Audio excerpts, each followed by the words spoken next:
తాకట్లో ఉన్న మీ బంగారం ఈ రోజు ఎంత ధర చేస్తుందో కొమ్మూరి గోల్డ్ వాళ్ళకి కాల్ చేస్తే ఫ్రీ గోల్డ్ కాస్ట్ చెక్ చేసి చెప్తారు. నమస్కారం అండి, సుమన్ టీవీకి స్వాగతం. నేను గీతాంజలి. శ్రావణ మాసం వస్తోంది. ఎంతో విశేషంగా అమ్మవారి ఆరాధన మనం చేస్తాం. ప్రత్యేకించి వరలక్ష్మి వ్రతాలను ఆచరిస్తూ ఉంటారు. శుక్రవారాలు ఎంతో ప్రత్యేకం. పూర్తిగా మహాలక్ష్మి అమ్మవారికి అంకితమైనట్టుగా చెప్తాం. కానీ అందరు దేవీ దేవతల్ని ఈ మాసంలో మనం పూజించుకోవచ్చు అని చెప్తారు. ఇంకా విశేషంగా పూజా పద్ధతులనే కాకుండా సాధన ద్వారా కూడా మహాలక్ష్మి అమ్మవారిని ప్రస్తుతం మనం ఆమెను మెప్పించవచ్చు, ఆమె అనుగ్రహం కూడా పొందొచ్చు అని తెలుసుకున్నామండి. ఇందులో భాగంగా మనకి సుమన్ టీవీ ప్రేక్షకులందరికీ ఎంతో సుపరిచితులు ఆదురి ఉదయభాస్కర్ గురువు గారు. వారు మహాలక్ష్మి అమ్మవారి సాధన గురించి ఎంత చక్కగా మనకి వివరించి చెప్పారో గత వీడియోలో మనం చూసాం. అయితే ఇది సందర్భం కాబట్టి ప్రత్యేకించి ఈ శ్రావణ మాసంలో మహాలక్ష్మి అమ్మవారి సాధన ఎలా చేయాలో తెలుసుకుందాం. గురుగారి గురించి ప్రత్యేకమైన పరిచయం అంటే అగస్త్య స్పిరిచువల్ ఆర్గనైజేషన్ ట్రస్ట్ ని నడిపిస్తూ ఉన్నారు. అలాగే కోటి శ్రీ మహాలక్ష్మి మంత్ర దీక్షా పరుల వారు, అలాగే క్రియాయోగి. మరి వారితో మాట్లాడి ఈ శ్రావణ మాసాన్ని మనం అమ్మవారి అనుగ్రహం పొందే విధంగా ఎలా మార్చుకోవచ్చో, మనం ఈ సాధన మార్గంలో ఎలా ఉండొచ్చో గురుగారి మాటలో విని తెలుసుకుందాం. గురుగారు నమస్కారం అండి. నమస్కారం. చాలా సంతోషం మరొకసారి మిమ్మల్ని కలవటం. ఇది సందర్భం కూడాను శ్రావణ మాసం, ఎందుకంటే మహాలక్ష్మి అమ్మవారి అనుగ్రహం పొందేటువంటి ఒక అద్భుతమైనటువంటి మాసం ఇది. ఇంకా ప్రత్యేకంగా చెప్పాలంటే ప్రతి మాసం ప్రత్యేకమే, కానీ శ్రావణ మాసం విశేషం. మరి ఈ మాసంలో శ్రీ మహాలక్ష్మి సాధన ఏ విధంగా చేయాలి అంటే, కేవలం పూజలు వ్రతాలు ఇవే కాకుండా సాధనా మార్గంలో అమ్మని పూర్తిగా మన శరీరంలోనే నింపుకొని అమ్మ అనుగ్రహం పొందేటువంటి మార్గం తెలియచేస్తారా? శ్రీమాత్రే నమః. ఓం శ్రీ గురుభ్యో నమః. గురుర్బ్రహ్మ గురుర్విష్ణు గురుదేవో మహేశ్వరః. గురు సాక్షాత్ పరం బ్రహ్మ తస్మై శ్రీ గురవే నమః. సదాశివ సమారంభాం వ్యాసశంకర మధ్యమాం అస్మదాచార్య పర్యంతాం వందే గురు పరంపరాం. అంటే అమ్మవారి గురించి మనకి తెలియజేసి ఈరోజు నిన్ని పీఠాలు ఏర్పాటు చేసిన ఆది శంకరాచార్యులకి పాదపద్మాలకి నమస్కరిస్తూ, ఆయన సౌందర్య లహరి ద్వారా, శివానంద లహరి ద్వారా లోకానికి అమ్మవారి గురించి విశేషమైనటువంటి మంత్ర యంత్ర తంత్ర మూడు ఉంటాయి అన్నమాట. అంటే ఎవరికి ఏది కావాలో అది తీసుకోవచ్చు. ఎవరి పద్ధతి, ఎవరికి ఏ పద్ధతి కావాలో అది తీసుకోవచ్చు. అందుకని అలాగే యోగ ధ్యాన పద్ధతిలో ఈ కాలానుగుణ్యంగా కూడా వారు రాసినటువంటి మూల గ్రంథాలని తర్వాత వాళ్ళు సైంటిఫికల్గా కూడా దాని అర్థాలని ఎంతోమంది ఇంకా అన్వేషిస్తూనే ఉన్నారు. వారి అన్వేషణలో భాగంగా వాళ్ళకి ఆ అమృతత్వం వస్తూనే ఉంది. వచ్చినట్టుగా అందరికీ పంచడం జరుగుతుంది. అయితే గురువుగారు, సాధన పద్ధతిలో అడగాలనుకుంటున్నామండి. అందరికీ వ్రతాలు ఆచరించడం లేకపోతే ఇంట్లో పూజ చేయడం కుదరకపోవచ్చు, కానీ అమ్మ అనుగ్రహం పొందాలి. సాధనా మార్గంలో ఏ విధంగా అమ్మ అనుగ్రహం పొందొచ్చో మీరు చాలా చక్కగా వివరిస్తూ వస్తారు. ఎందుకంటే నాకు తెలుసు అది, ఎందుకంటే నాకు కూడా మంత్రోపదేశం చేశారు, ఇలా నేను తీసుకున్నాను. ఆ తర్వాత నేను ఎంత చక్కటి అనుభూతిని పొందానో మీతో కూడా పంచుకున్నాను. అంటే ఏ విధంగా అసలు ముందు పూజని ప్రారంభించాలండి, సులువుగా చేసుకునే పద్ధతి? అందరూ సామాన్యంగా చేసుకునే పద్ధతిలో లక్ష్మీదేవి చిన్న ఫోటో పెట్టుకున్నా కూడా మనకి చాలు. మనం వారానికి ఒకసారి ఇంట్లో కుదరని వాళ్ళు పక్కనే దేవాలయం, అమ్మవారి ఏ దేవాలయం అమ్మవారే. అందుకని అమ్మవారి దేవాలయానికి మనకు తోచినట్టుగా ఒక కొబ్బరికాయ, అరటిపండు, అమ్మవారికి ఒక దండ, అంతే.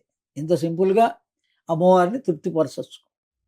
ఇంట్లో చేసుకుంటే ఓ చిన్న గ్లాసులో పాలు కానీ, ఆ పాలల్లో ఓ తేనె చుక్క మధుర పదార్థం ఆమెకి ఇష్టం మనం ప్రిపేర్ చేయగలిగితే పర్వాణంగా అమ్మవారికి నివేదన చేయాలి.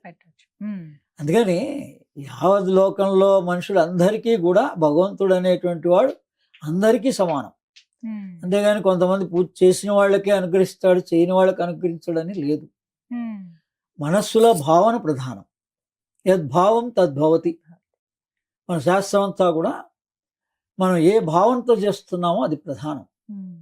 అందుకని అన్ని సాధనలు కూడా మనకి జీవితం సుఖ సంతోషాలతో వర్ధిల్లాలి అంటే మన మానసిక స్థితిలో మార్పు రావాలి. బయట ప్రపంచం మారుతుందా, అది ఎప్పుడు అలాగే ఉంటుంది. కానీ మన మనస్సు మారితే మనకి అన్నీ కూడా సవ్యంగానే కనిపిస్తాయి. ఏ కష్టంలాగా అనిపించదు. ఆ సమయానికి అందరితో పాటు సుఖ దుఃఖాలు అనుభవిస్తాం, కానీ ప్రతిరోజు నిత్యము కూడా ఆనంద స్థితిలో ఉండగలుగుతాడు మానవుడు. అంటే మనం అనుకుంటున్నాం సంపద వల్లనే సుఖం వస్తుంది అని. మహాలక్ష్మి అంటే సంపద కదా. అందుకని ఆ లక్ష్మి యొక్క తత్వాన్ని మనం గ్రహిస్తే, అంటే సైన్స్ అన్నమాట. ఇప్పుడేమో సైన్స్ అన్నారు, దీన్నే మన వాళ్ళు తత్వం అన్నారండి. అందుకని మీరు ఏ పేరు చెప్పినా గణపతి, గణపతి తత్వం. ఎందుకు లక్ష్మీ గణపతి అన్నారు? అందుకని ఈ లక్ష్మిని గణపతిని కలిపి ఆరాధించాలి. ఎందుకు శ్రావణ మాసం కాగానే భాద్రపద మాసం వస్తుంది. అప్పుడు మళ్ళీ ఆ భాద్రపద మాసం వచ్చినప్పుడే గణపతిని కాదు, మనకి ఆటంకాలన్నీ తొలగించడానికి గణపతి. విఘ్నకారకుడు, విఘ్నాన్ని తొలగించేవాడు కూడా. విఘ్నహర్తి, విఘ్నకర్తి, రెండు. అందుకే లక్ష్మీ గణపతి అన్నారు. అమ్మవారిని ఏం చెప్పారంటే లక్ష్మీ గణపతి అన్నారు. అందుకని ఆ పేరులోనే మనం ఏం విశేషం ఉంది, విశేషార్థం ఉంది, దాని తత్వం అంటారు. మనకి మొత్తం అంతా కూడా ఏ గురు ద్వారా కానీ పెద్దల ద్వారా కానీ మనం తెలుసుకోవాల్సింది భగవత్ తత్వం. భగవంతుడి కన్నా భగవత్ తత్వం గొప్పది. భగవంతుడు అంటే మళ్ళా నామరూపమైన దేవతలంతా భగవత్ స్వరూపాలే. భగవంతుడి యొక్క శక్తి ఈ దేవతలందరికీ ఉంది. కానీ అసలు భగవంతుడు ఎవరు, దాన్ని మనం ఈ కాలంలో సైన్స్ అంటున్నాం, అంతే తేడా. అందుకని మీరు సైన్స్ గాను తెలుసుకోవచ్చు, తత్వం గాను తెలుసుకోవచ్చు. ఇంట్లో పూజ చేసుకునే వాళ్ళైతే పాలు తేనె నైవేద్యం పెట్టుకొని అమ్మవారి ఫోటో పెట్టుకొని చేసుకోవచ్చు. లేదు ఇంకా యంత్రంగా కూడా మనం ఇంతకుముందు కూడా ఇచ్చాం. యంత్రంగా ఈ రకంగా చిన్నది వాళ్ళు పర్సులో పెట్టుకోవచ్చు, జేబులో పెట్టుకోవచ్చు. ఈ యంత్రం మనకి రక్షణ కల్పిస్తుంది అనమాట. ధైర్యాన్ని, విశ్వాసాన్ని, భగవత్ శక్తి మనకు కల్పిస్తుంది. అది ఎక్కడుంది అనేది మనం తెలుసుకోవాలి. మొట్టమొదట ఈ శక్తి మనలో ఎలా పనిచేస్తుంది, మన హృదయంలోనే. మనకి శ్రద్ధ, విశ్వాసాన్ని పెంపొందించి మన మానసిక స్థితిలో మార్పు కలుగజేసేటువంటి శక్తినే మహాలక్ష్మి శక్తి అంటాం, శ్రీ మహాలక్ష్మి శక్తి అంటాం. మన ఇళ్లలో మనం అందరూ ఆరాధించుకునే శక్తిని లక్ష్మి అంటాం. సామూహికంగా విశేషంగా ఆరాధించే శక్తిని శ్రీ మహాలక్ష్మి అంటాం. అది తేడా. అందుకని మన లక్ష్మీదేవి ఫోటో మన వరకు, మన కుటుంబం వరకు ఆరాధించవచ్చు, ప్రయోజనాలు పొందొచ్చు. ఎలాంటి ఫోటో ఉండాలి గురుగారు? ఏదైనా పర్వాలేదు. వాళ్ళ ఇష్ట ప్రకారంగా కూర్చున్న లక్ష్మీదేవి ఉంటుంది, నిలబడిన లక్ష్మీదేవి ఉంటుంది. అది ఎలా ఉంది అనేది ప్రమాదం కాదు. ఆ లక్ష్మీదేవి మన హృదయంలో. మరి ఆమె నిలిచి ఉన్న ఫోటో అంటే అర్థం ఏంటి? నీ లోపల స్థిరంగా నిలబడాలా, లేదా కూర్చోవాలా. అంటే మనకి కింది భాగం వరకే అవసరం అంటే కూర్చున్న ఫోటో. మన దేహం అంతా కావాలి అనుకుంటే నిలబడిన ఫోటో. సైన్స్గా తెలుసుకోవాలి. భయం ఏం లేదు, ఇది పెడితేనే ఎక్కువ వస్తుంది, అది పెడితేనే వస్తుంది, అదేం లేవు అటువంటివి. భగవంతుడి దగ్గర భయపడాల్సిన పని లేదు, భక్తితో చెయ్యాలి. మనం ఎంత భక్తి ఉంటే, ఎంత విశ్వాసం ఉంటే, ఎంత జ్ఞానం ఉంటే ఈ భయాలు తొలుగుతాయి. అందుకని పుస్తకాన్ని చదవడం మానేశారు. అందుకని వాటి గురించి తెలుసుకుంటే మన స్వాధ్యాయనం. అందుకని వేద పాఠశాలలో ఏం చెప్పేవాళ్ళు అంటే 14 సంవత్సరాలు వేదం బోధించిన తర్వాత జీవితకాలం స్వాధ్యాయనాన్ని వదలొద్దు అని చెప్తారు. ఏదో ఇక్కడితో ఆగిపోవద్దు, చదివిన తర్వాత నీ ఉపాధికి ఏ పని చేసుకున్నా చేసుకో, కానీ జీవితకాలం మాత్రం చదువుతూనే ఉండు, తెలుసుకుంటూనే ఉండు కొత్త విషయాల్ని. అందుకని మనం కూడా ఒక డిగ్రీ చదివాం, కానీ అక్కడతో ఆగిపోయినాం. డిగ్రీ కావచ్చు, పోస్ట్ గ్రాడ్యుయేషన్ కావచ్చు, ఏదైనా చదువుకున్నాం, కానీ ఆ చదివిన తర్వాత ఉద్యోగం దగ్గరికి వెళ్ళాక పుస్తకాలు చదవడం మానేసాం. అందుకని మనకి అనుమానాలు, భయాలు, సందేహాలు అన్నీ వస్తున్నాయి. మనకి ఏది కావాలో దాని సబ్జెక్ట్ రెడీగా ఉంది. ఒక్క పుస్తకం చదువుకున్నా కూడా మన సందేహాలన్నీ పోతాయి. అయితే ఇప్పుడు శ్రావణ మాసం కదండి, ఏ విధంగా మొదటి రోజు నుంచి ఎలా ప్రారంభించమంటారు? మొట్టమొదటి రోజు నుంచి కూడా శుచిగా స్నానం చేసి ఉదయాన్నే ఆరంభం చేసి, ఒకవేళ మరీ అంతగా ఉదయం లేదు అనుకుంటే సాయంత్రం పూట అయినా. ఎందుకంటే అమ్మవారు రాత్రిదేవి, నవరాత్రులు, ఏవైనా రాత్రులు ఉంటాయి కదా, అవేం సూచిస్తున్నాయి? అమ్మవారు చంద్రకళా స్వరూపిణి, అందుకని చంద్రుడు రాత్రి కాబట్టి విశేష ఫలితం రాత్రి ఎక్కువ. పగలు చేసుకోవచ్చు, ఒకవేళ చేసుకోలేకపోయినా పర్వాలేదు. సాయంత్రం పూట తప్పనిసరిగా చంద్రుడిని చూసి, అందుకని ఆ చంద్రుడు చంద్రకళా స్వరూపిణి దినదినాభివృద్ధి ఎలా ఆ చంద్రవంక పెరుగుతూ ఉంటుందో ఆ రకంగా మనకి ఆ చాంద్రాయణ వ్రతం చేసేవాళ్ళు దాన్ని అలా చేసుకుంటారు. ఇవన్నీ కూడా ఎందుకు అని అంటే ఆ చంద్రుని యొక్క పురోభివృద్ధి ఎలా ఉంది, మన మనస్సు అనమాట, మనస్కారకుడు చంద్రుడు. అందుకని మనస్థితిలో మన మనస్సులో మార్పు రావాలి, మానసిక స్థితిలో మార్పు రావాలి. ఈ పూజలు కానీ సాధనలు కానీ వీటన్నిటి యొక్క ప్రయోజనం ఏంటి? మన మానసిక స్థితిలో మార్పు రానప్పుడు ఇవి ఎన్ని చేసినా కూడా వ్యర్థమే. అది ఈ మహాలక్ష్మి మంత్రం మనకి ఆ పని చేస్తుంది. మనలో ఉండేటువంటి మనస్సు మారాలంటే మన అనుభవాలు, ఆలోచనలు ఇవి ఎలా మారుతాయి, ఇవి ఎలా ప్రేరేపింపబడతాయి మన లోపల అంటే రక్తం ద్వారా. అంటాం కదా ఉడుకు రక్తం అని, మామూలు రక్తం అని ఎలా అంటున్నామో, ఈ రక్తం ఏం చేస్తుంది, మనలో భావాల్ని ప్రేరేపిస్తుంది. అందుకని ఈ మంత్ర సాధన వల్ల ఏమవుతుంది, మనలో ఉండేటువంటి హిమోగ్లోబినే మహాలక్ష్మి. అంటే లక్ష్మి ఏమన్నారు, కల్పవృక్షం, కామధేనువు, చింతామణి అన్నారు. అంటే ఎవల్యూషన్లో మనం మొట్టమొదట మనందరం కూడా అణువులుగా, ఖనిజాలుగా పుట్టాం. ఈ ఖనిజాల నుంచి వృక్షాలుగా అభివృద్ధిలోకి వచ్చాం. వృక్షాల దశ దాటాక జంతువులుగా వచ్చాం. జంతువుల నుంచి మానవులుగా వచ్చాం. ఎందుకు? ఏ భగవంతుడి ద్వారా అయితే ఈ జీవులన్నీ సృష్టించబడ్డాయో తిరిగి ఆ భగవంతుడిని చూడడం కోసం, భగవంతునిలో లయం అవడం కోసమే మానవ జన్మ వచ్చింది. దాన్ని మనం మోక్ష మార్గం పేర్లు మనం పెట్టుకున్నాం వేరువేరుగా. అదేంటే ఏదున్నా ఈ భూమి ఏంటి, సూర్యుడేంటి, చంద్రుడేంటి, ఈ మూడింటిని తెలుసుకోవడం కోసమే మానవుడికి వీలుంది. వేరే జీవరాశులకి లేవు. అందుకని మనం ఎలా ఉండాలి, ఇప్పుడు ఈ మనలో ఉన్నటువంటి మూలాధార చక్రం, స్వాధిష్టాన చక్రం, మణిపూర చక్రం, ఈ మూడే ఎవల్యూషన్లో మొదటివి ఖనిజాలు. మూలాధారం అంటే ఖనిజాలు, రెండవది స్వాధిష్టానం అంటే వృక్షాలు, మణిపూర చక్రం అంటే జంతువులు. ఆ జంతు స్వభావం నుంచి ఆ శంకరాచార్యులు కూడా ఏం రాశాడు చింతామణ దాంట్లో, జంతువునాం నరజన్మ దుర్లభం అన్నాడు. మనం నరులుగా అనుకుంటున్నాం కానీ జంతు లక్షణాలు పోలేదు మన లోపల. వీటిని గనక మనం పోగొట్టుకుంటే మన సాధన ద్వారా, మన జపం ద్వారా, మన పూజ ద్వారా మనలో ఏం పరివర్తన వస్తుంది అంటే, మూలాధారం అంటే ఈ అణువులు కాస్త చింతామణిగా మారుతాయి అన్నమాట, మణులుగా మారుతాయి మన లోపలవే.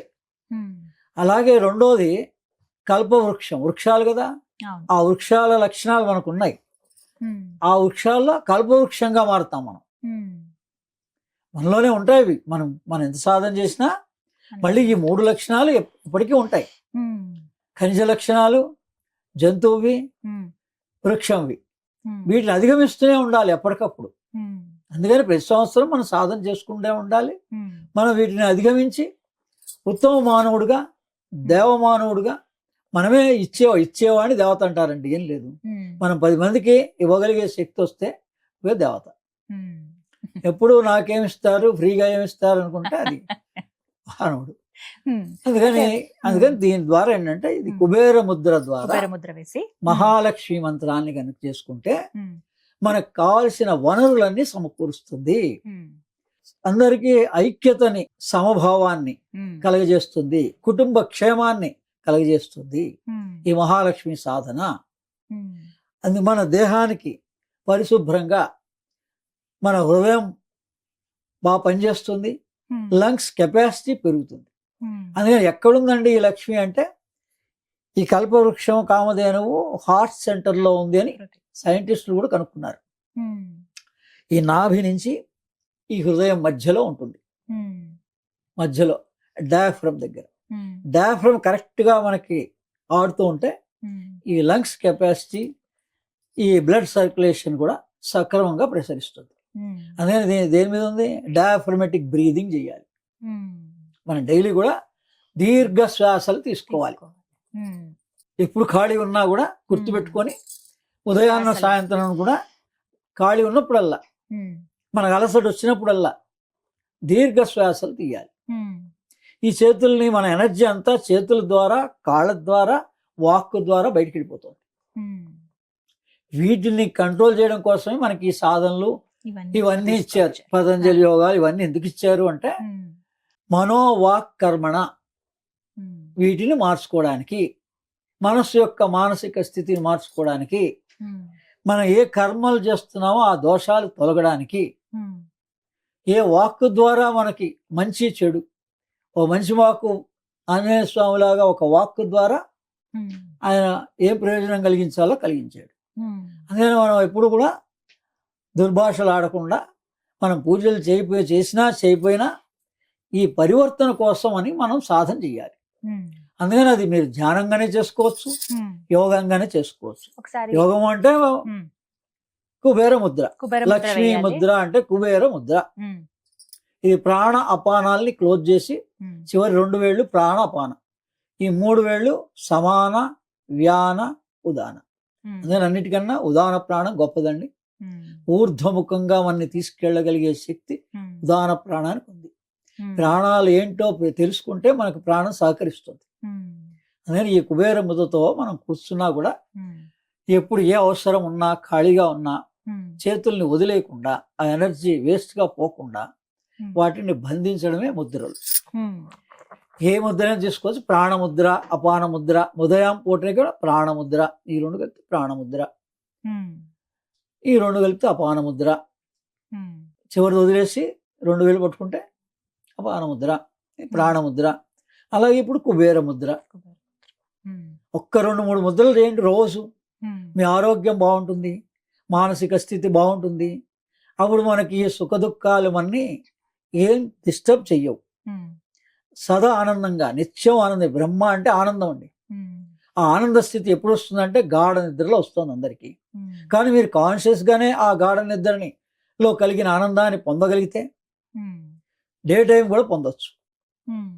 డే టైం కూడా ఆ స్థితిని పొందొచ్చు. దాన్నే ధ్యాన స్థితి అన్నారు. అంతే. ఆ స్థితి ఎప్పుడైనా పొందొచ్చు. మరి బై ప్రాక్టీస్గా మనకి పగలే మనకు కావాల్సిన రెస్ట్ తీసుకోవచ్చు, మనకు కావాల్సిన అన్ని తీసుకోవచ్చు. సాధన అంతా రాత్రి చేసుకోవచ్చు. ఎప్పుడైతే 8 గంటలని తగ్గించుకోగలిగామో, 3 గంటలు యోగులంతా ఏం తెలుసుకున్నారంటే రాత్రిని ఎలా ఉపయోగించుకోవాలి అని తెలుసుకున్నారు ఈ సాధనల వల్ల. ఈ శ్రావణ మాసం కానీ ఎప్పుడైనా ఏ సాధనల వల్ల అయినా, ఇది మంగళవారం చేసుకోవచ్చు. మంగళవారం నోవులు అంటారు.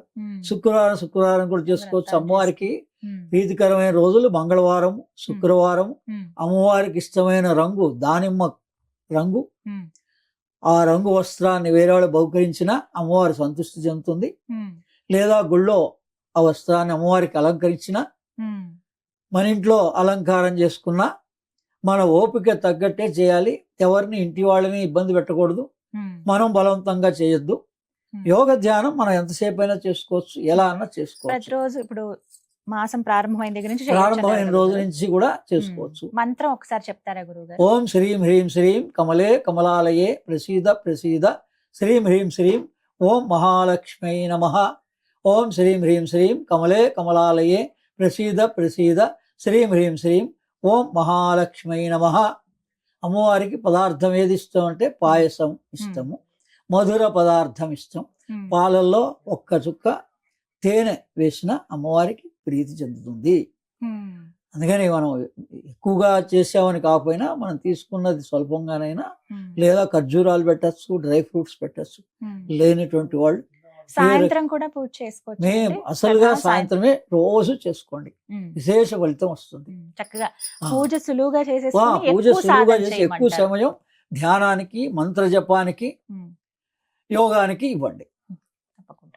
డయాఫ్రమాటిక్ బ్రీదింగ్ చేసుకోండి. దానివల్ల లంగ్స్ కెపాసిటీ పెరుగుతుంది, మనకి బ్లడ్ సర్క్యులేషన్ పెరుగుతుంది. తద్వారా నర్వస్ సిస్టమ్ సెట్ అవుతుంది. మన ఇబ్బందులన్నిటికీ ఈ 3 కారణం.